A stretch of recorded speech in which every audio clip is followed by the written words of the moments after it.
Eugene, you got your sleeves all rolled up, ready to go to work, right? Yes. First problem for you is pour that glass full of air into that one. Okay. Did you? Looked like it. I mean, at least it. I don't know. Well, in the first place, air is invisible, right? So that you can't tell what's happening. Well, before you leave today, you're going to pour air from one glass to the other. How do you do that? Well, first of all, I'll give you a clue. Here's a bottle full of water. Turn it upside down and watch carefully what happens to both the water and the air. Okay.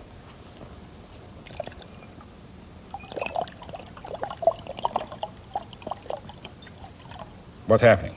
Well, as I pour the air out, tiny bubbles of air goes in, and then Right. push the water out. In fact, again. every time you pour a liquid, you're pouring air at the same time. Because in order for the liquid to come out, air has to go in. And that's the secret of how you're going to be able to pour air. You're going to do it upside down. Take a Okay. glass in each hand. Turn that glass upside down and fill it full of water. Okay, now, hold it so the mouth of the glass is just under the surface. Pull it up like that. Now turn this one upside down and fill it full of air. Pull it right straight down like that. Now bring it one over to the other, carefully.